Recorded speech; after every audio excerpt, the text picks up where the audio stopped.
Welcome to the Sunshine Parenting Podcast. My name is Audrey Monkey, and I am your host. At Sunshine Parenting, I write, research, speak, and interview podcast guests on the topics of parenting, summer camp, and happiness. In episode 14 of the podcast, I'm talking with Catherine Pearlman, a social worker who's worked with many families, and her website, thefamilycoach.com, led to her writing the book, Ignore It: How Selectively Looking the Other Way Can Decrease Behavioral Problems and Increase Parenting Satisfaction. Thank you so much for being on with me today, Catherine. It's good to be here. So can you tell our listeners just a little bit about your background and the book you've written? Sure. So I've been a licensed clinical social worker for over 22 years, and my mission is to help people enjoy their kids more. And it started out when I was a social worker making home visits to teen moms so that they could avoid losing their kids for child abuse or neglect.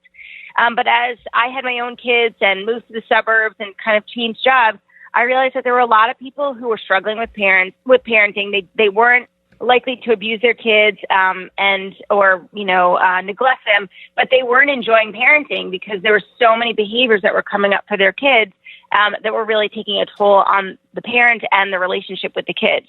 And so I started the Family Coach, which is really my practice where I go into the homes and I help people with everyday parenting issues. And I kept seeing, no matter what the parent was calling me for, there was one piece of advice I was giving everybody, and that was to ignore it. So, someone would say, like, what should I do about my kid who won't stay in timeout? And I would say, ignore it. What should I do about my teen who's pissed at me and, curses at me? And I would say, ignore it. What should I do? All these things, just ignore it. And I could see the profound impact it was having. Parents felt so relieved that they didn't have to address every bit of bad behavior. And then the behavior would go away because it was no longer being reinforced. And so basically I put it all down in a book. All the kind of things that I would go into the home and talk to parents about is basically what I, used to write the book.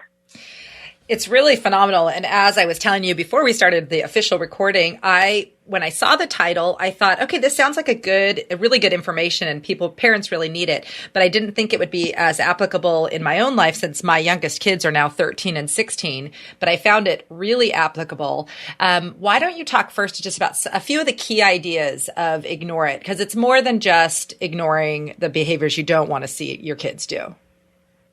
Exactly. I mean, really, the whole idea is that when kids have their behavior reinforced, if there's any kind of benefit or reward for their behavior, they're likely to repeat the behavior. So if they get a lot of attention from whining, complaining, or they get a rise out of us for pushing our buttons, they're going to continue with that behavior.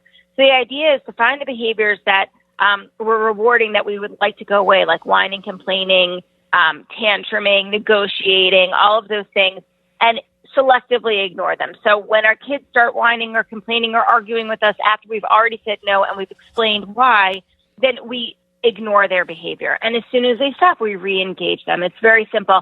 And then instead of rewarding the behaviors we don't want to see, we have to really pay attention to our kids when they're doing things we want to see happen more often. Because again, if we provide the reward and benefit for those good behaviors, we're going to see those more often, and the things we don't want to see are going to kind of disappear.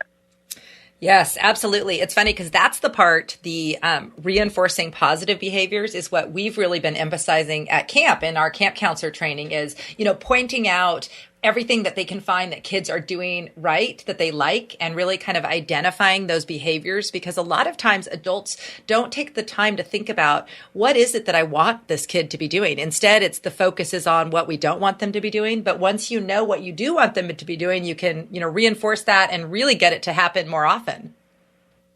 Yeah, I think for sure. I mean, partly we don't let kids know what our expectations are. Like, what is the behavior we're looking for when we're going to the supermarket or restaurant or when we're traveling with the group at camp? We need to explicitly tell kids what we expect. And then we need to say, hey, good job. We need to give them a high five. We need a pat on the back. We need to, give a star or something special.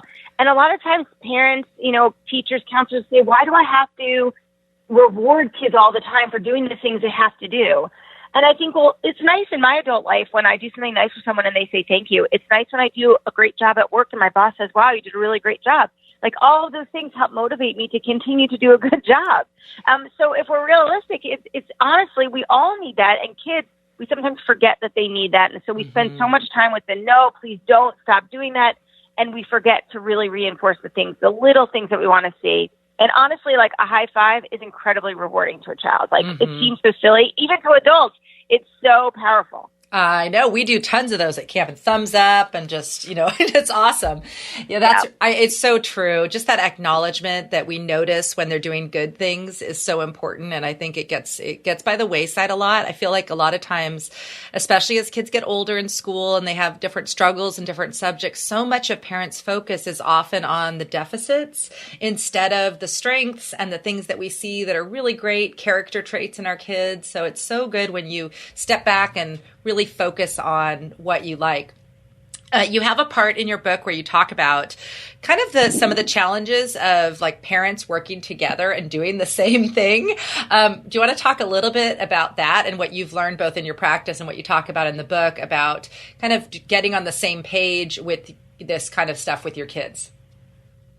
Yeah, I mean, it's funny. Parents did not grow up in the same home, so they have two very different experiences often of what it is to be a parent, for better or worse.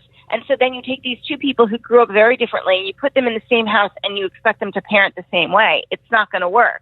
But what happens is when parents aren't on the same page, kids use it to their advantage always. So they know exactly how to work the system, how to get mom and dad against each other and to basically get what they want or to get forgotten about when mom and dad are arguing over the little thing. And so what's interesting is that parents really do not need to be on the same page about everything. In fact, sometimes I think a little diversity in the way we parent our kids is a good thing. But there are certain things that have to be non-negotiable where mom and dad or both partners have to be on the same page. And if one starts to reinforce something, the other has to, stand by them. And you can disagree later. You can reevaluate it once the kids are in bed and kind of discuss how the situation went. But you kind of have to be on the same page or, again, the kids will use it against you, and then that's no fun for anybody. Absolutely. I was thinking as I was reading that chapter, I was thinking, too, it would be really good for parents to read your book together and then really talk about just whether it's one or two behaviors, even maybe just starting with one behavior that they are both on the same page that they don't want to see anymore. And then maybe also one or two things that they really want to promote and have happen more. So a good behavior that they both want to reinforce. So even if both parents are just really focused on, maybe it's tantrums or maybe it's the negotiating, if they are both focused at least on these same behaviors, at least that could be a start for kind of tackling those things. I agree. And sometimes, when one parent says to the other parent, a suggestion about parenting, it can be very threatening. But when it comes from an outside source, sometimes it can be very mediating and parents can get on board without it feeling threatening. And also, if parents think of themselves as a team, so like there might be times where I get caught up in, arguing with one of my kids or something, and my husband might just kind of remind me, tap me on the shoulder. We now in our house, obviously we joke and he'll be like, ignore it. Even I get caught up sometimes and I'm like, hey, what am I doing? Yes, right. Ignore it. So I think if parents can see each other as a team and not one against the other, so that when they're not being their best parent self, they can tap out and be like, you know what? I got you on this one. Just take a second. I'm on it. Because, we don't all have the same weaknesses or vulnerabilities as our partners. And so sometimes what's driving me insane doesn't bother my husband at all or vice versa. So we really are there for each other as a team. If I see him getting worked up and it's not bothering me at all, now I'm like, I got it. I'm on it, but in a supportive way. Mm-hmm. That's something we really emphasize with our counselors as well. Just the importance of you can't do this alone. You need the help of other adults. And so when you see someone who's struggling with a child or you are struggling, it's the best thing always to just say, hey, I need a little help here, or just have someone step in. And that's such an important thing because it makes this whole process so much more fun when you're not alone in it, because some of these things are really quite challenging to deal with our kids. Well, I think that there's this impression that we have to be perfect as parents all the time. And I think it's the same for counselors who, are feeling like people are watching them and there are bosses and sometimes there are parents. And, it's impossible to be perfect and on your game all the time. You have to ask for help. You have to reassess yourself all the time. There are times I don't have a great day and I lay in bed at night. I'm like, where did I go wrong? So that I don't go wrong again tomorrow. Or what could I have done differently? Or where could I have asked for help? Or where could I have accepted help that was already offered? That sometimes I'm like, oh no, I got it. And I'm like, I don't got it. I should have accepted that ride for my kids, or, that invitation for dinner, because I could really use the help. I know it's definitely a weird thing that all parents are kind of in our own silos a lot of the time, dealing with the same things, but not realizing that we all can be here more for each other. And it just makes it so much better when we reach out and offer help and accept it from other people. And the funny thing is, I'm on the other side. So I go into parents' houses, I go in, I see everyone is dealing with something. There's no one that's got it. Like, it's amazing. It's not how it looks on Facebook. Everybody really is going through something. They just don't talk about it, but I see it. So I know that everybody's going through stuff. It's just, it would be better for all kind of like, you know what, I'm having a tough day. Who's here for me? Who can feel me? Anyone around? Or you see someone else having a tough day and you reach out to them because, it's like I said, everyone's having it. Right. Like there was one part of your book where you talk about the judgmental person who's saying something about your kid's tantrum about, oh, my kids never did that. And I thought instead just to say to that mom, hey, I've been there. You'll make it through. Totally. Just give them a little encourament. And it's so much nicer and saying, when my kids were little, we had this happen sometimes. That just would lighten someone's load for the day. So that's such an important point. So I wanted to just say, as I said, this book, I looked at it, the whole title is Ignore It, How Selectively Looking the Other Way Can Decrease behavioral problems and increase parenting satisfaction. And when I first saw the title, I thought, okay, this is going to be really good, because I do think it's important not to get all caught up and overworked by our kids' somewhat normal sometimes behaviors, and to just start ignoring things so they don't keep happening. But I didn't really think it was going to be personally applicable. And then as I'm reading it and kind of dealing with the start of school with my teenage boys, I started really noticing so many of the things that you talk about in there. And so for me, and for any parent of teens, they have these moods. And so sometimes they're this really pleasant, great kid that kind of like what you remember from a few years ago. And then sometimes they're just really kind of surly, not very responsive.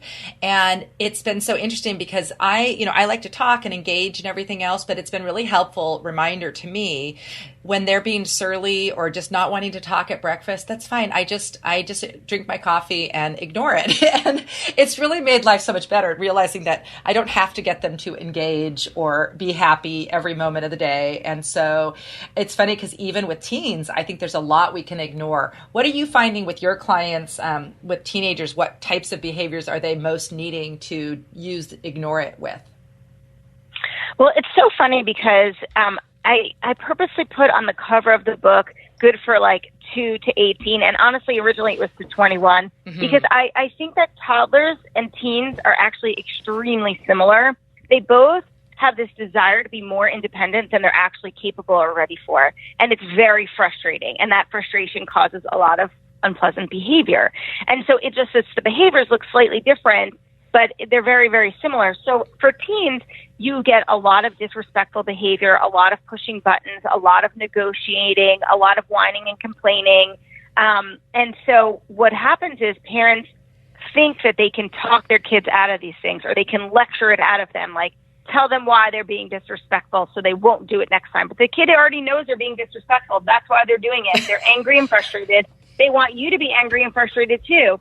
So it's like, as soon as you are angry and frustrated, they're like, well, that was effective. Now I know what to do when I'm mad. I'll get you mad too. And the other thing with teens is that they learn very quickly that when they're obnoxious, we leave them alone. So we may argue and yell at them, but we expect less of them. So it's unpleasant to us to have to get the kid to empty the dishwasher or come with us on a family errand or things like that. So we just like, you know what, skip it. You don't have to come. And that's what the kid wants. So the unpleasant behavior is then reinforced by us letting them stay home or get out of something that they don't really want to do in the first place. And so I think for like what you were saying, it is very freeing for parents not to have to address every obnoxious behavior in their teens. Immediately, even if the behavior doesn't go away, you feel better. You feel lighter. You feel just like, wow, I can actually be and not have to address that. That's amazing. And also, I think that we should allow teens to feel their feelings. They're frustrated, they're angry, they're moody. Sometimes I am too. And nothing is worse when you're in a bad mood than someone trying to talk you out of it or tell you why you shouldn't be in a bad mood, or cheer up. So just let them be. And sometimes I have a teenage daughter who was moody before the teen years. And over time, I have kind of learned when I see her that way, that's just my cue to back off, to just don't push the buttons on her because it's just going to spiral out of control. So, ignoring some of their behavior until you can see that their mood has changed, still requiring them to do the things that we want, like empty the dishwasher. I'm going to ignore all the whining and complaining about it, but you still have to do it. So immediately I'm still getting what I want done, but it's a lot more pleasant because I don't have to deal with the whining and complaining. And when the kid realizes that whining and complaining doesn't get them out of emptying the dishwasher, they're going to stop. They don't want to, why bother with it if it doesn't get me out of something?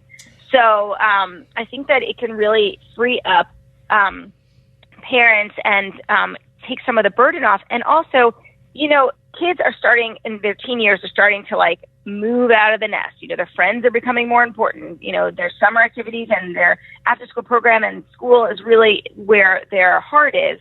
And it's a shame when in that exact moment, the relationship with the parent also frays, because it's great when the kid can get out, but then still has a strong connection at home.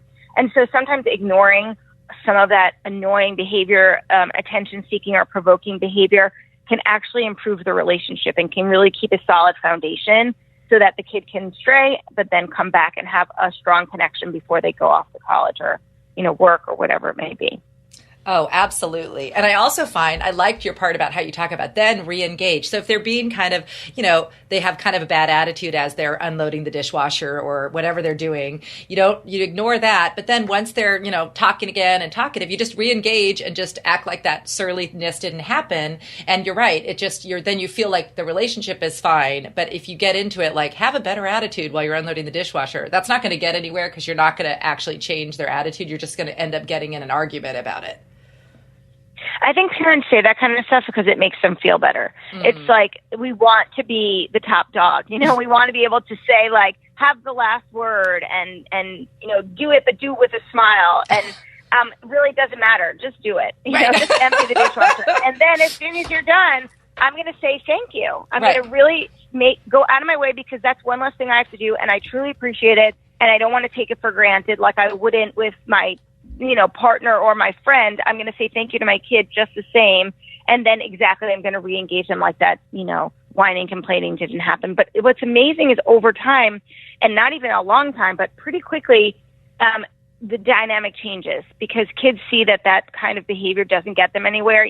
They want to stay out and have a late curfew and you say no, and then they say why, and you explain why. And then they realize all that whining, complaining after that doesn't get them anything. They're not going to bother anymore. And it just over a couple of times of trying, now they don't even bother. They ask, you answer, they move on. Everything's right. Pleasant. Yeah, it's funny. On page 176 of your book, you have a whole thing about your how much sleep does your child need? And it was fun because I actually got to show that to my kids because one of the things that I get a lot from I've always thought, and I just know how important sleep and, proper nutrition and exercise are to just our well-being. And so I've always insisted on my kids getting enough sleep. And they claim that none of their friends have to go to sleep or turn off their phones or anything. And I know this is not true. But that's one of those areas where you just have to make it a non-negotiable because they will whine and argue and try to negotiate to the extreme on things like screen time and sleep. And that's one of those things that I think as a parent, I think a lot of parents have given up because of their whining. I think they've won. The kids have kind of, totally. And it's really too bad because if it's true what my kids are telling me, which is that their friends are, have their devices in their rooms and don't ever turn them off and are up until 11 o'clock on school nights, then, and I'm sure that's an exaggeration and there's a lot of parents who like me, but it is a battle because I have, for every couple weeks, one or other of my kids will, complain and about it. And like you said, I've just stood firm and just this is how we do it here. Once you're in college, you'll have to self-regulate on these things. But for now, this is how we do it. Yeah. I actually think your kids are probably not that far off. it's actually like an epidemic of kids not getting enough sleep for a variety of reasons. Very many of them have devices in their room, and they are up all night at 13, 14, 15, 16, texting and Snapchatting and doing all the stuff while their parents are asleep. So they're chronically overtired. And then they're also getting a lot of homework. They have a lot of after-school activities, so they're just getting to bed much later than is recommended. And over time, these kids are really chronically overtired, and that can account for a lot of mood issues. It can account for academic performance, depression, lots of issues for kids just not getting an extra hour or two of sleep. And you think, well, what's an extra hour? But actually, it's a lot if you compound that every single day over time, and they can't catch up on the weekends. It just doesn't work that way. So I am very firm about bedtime and getting kids the right amount of sleep. I am 100% with you on being non-negotiable about any devices in the room. And my husband and I do the exact same. There's no devices in our room, and there's no amount of whining and complaining but so-and-so is allowed, but I need it for my alarm clock. There's nothing my kid can say that will let me have them keep their devices in their room, because I know exactly what's happening on them. And nothing good is happening at 3 a.m. on their phones. Absolutely not. That. Yeah. So in here you say between 13 and 21 years at the bottom of your chart, total sleep need 9 hours. And you say most teens get less than 7 hours of sleep. Keep computers and cell phones out of the bedrooms. So of course I highlighted that and was just, please, parents, listen to this, because it's one of those things that, I mean, everyone has their own things that are important to them, but just this sleep thing for kids is so important. I wish people would all kind of hear this message and make it one of the non-negotiable things with their kids, because it really would improve so many things for all of us on this battle. Okay, so just really quick, I know we don't have too much more time, but tell me about, were you ever a camper, or do you have any experience with summer camp? I live for camp. I was a camper, I was a counselor, I was a camp social worker, and a camp director. I love camp. I send my kids to camp. I'm a big believer in the wide variety of benefits for camp. And actually, my sister and I joke all the time, like, oh, I can do this because I went to camp. Like I can make a fire. I can still sail, which amazes me, like that I can actually sail and get my boat back in the ocean. And I learned that on a lake at summer camp. Like I absolutely adore camp. Oh, well, I just love that. See, again, when I heard, I actually went to your website after I got your book and saw that the article that was up was about photo posting, which I really laughed about a lot, because it's so true that in this era of really wanting to be so involved, it's kind of crazy, the whole camp photo situation. Oh my gosh. So, my daughter went to Sleepaway camp and they posted photos in dribs and drabs all day long. And I literally didn't leave my computer. I was very homesick for her, which is funny because she could be at my mother's house for a week. I wouldn't even think two things about it, but it was like, it was the separation that I didn't know what she was doing when, and it was a miserable time. And now my son goes to a different camp, and they didn't post a single picture at all for 2 weeks, not one thing. It was unbelievable. I was so happy my son was having a good time. I could hear from them if I needed to, but I didn't have to see everything. And then when my son came home, all his stories were fresh. I didn't know what he made. I didn't know what he did. It was like he was so excited to tell me everything, and I wasn't like, yeah, I saw the picture. So I had two totally different experiences, and even though I would have never chosen to not get a picture, now I would. Mm-hmm. Well, I agree. I mean, it's funny because from the camp perspective, it's a lot of work to make sure we get photos of everybody so that parents can see their kids often. And it's, you can never win because most parents, all they want to see is their own kids. They don't really want to go through all these hundreds of photos of other people's kids. So it's an interesting, but what I've found is it's mostly a first year parent phenomenon. Like the first year their kids at camp, they spend all that time. And then after that, they might check occasionally, but a lot of them go on their own vacations and kind of figure out that it's not necessary to see every moment of their kid's day. But I thought that was a really great thing. But thanks for that great endorsement about camp. It's such an important thing. And it's great to tell more people about how good camp experiences are for kids and how they have an impact lifelong on things that we end up doing and hobbies that, we keep into adulthood and everything. So that's fabulous. So Catherine, thank you so much for your time today. Before we sign off, I want to make sure you tell everyone where they can find you. I enjoyed listening to the podcast, The Sports Parent, that you do with your husband. Can you just tell us about where people can find you and your book? Sure. So my book is available in bookstores and on Amazon. And you can find me at thefamilycoach.com and also on Facebook and Twitter at The Family Coach. Awesome. And can you just talk a minute about the podcast you do with your husband? Yeah. So my husband's a sports writer, and obviously I work in parenting. And so we wanted to do a podcast called The Sports Parent where, you know, it's not really just about sports and parenting, but I think that so much of our lives can be related back to what's going on the playground and on the field. So we talk about all kinds of topics that are either in the news or going on for our kids or things we see. Sometimes we have guests. We've had some amazing guests, and sometimes it's just the two of us. But it's our fun way of getting together and talking about the issues that are going on for kids and parents relating to sports or anything to do with parenting. Well, I loved your banter. I listened to an episode and just thought it was great. And it's a topic that I think about a lot just because I feel like in a lot of families, the sports are the highest priority. And if you look at it in terms of time commitment, a lot of families revolve around one child or more children's sports. And so it's just an interesting era that we're in right now of what an emphasis families are putting on their kids' sports. Yeah, I think it's to the detriment of other things. You know, there's an opportunity cost. So, you know, we talk a lot about that. Yeah, so which is great. So anyway, I highly recommend that as well. Catherine, thank you so much for talking to me today. I really enjoyed reading your book and learning more about you, and we'll definitely keep following your work and telling people about your great book. Like I said, I recommend it, like you said, from ages 2 to 21, maybe even beyond, because when you think about even adults who do annoying behaviors, the more you can, it's kind of a good way to go through life. It's a lot less stressful to just learn to tune out the things that just were not, behaviors that bother us. Maybe will go away faster if we just ignore them and maybe praise more the things we like. Absolutely. I have friends keep calling, you should do one for partners and spouses. You should do one for bosses. You should do, it's like endless. I'm like, that's a great idea. Thanks. Yeah. Oh my gosh. That's funny. So fun. Well, thank you so much, Catherine. I really enjoyed talking to you. I hope we can connect in person at some point because it would be fun to get together and talk about more of these things. I really feel like we're on the same page with a lot of our parenting ideas. I think so too. Thank you so much for having me.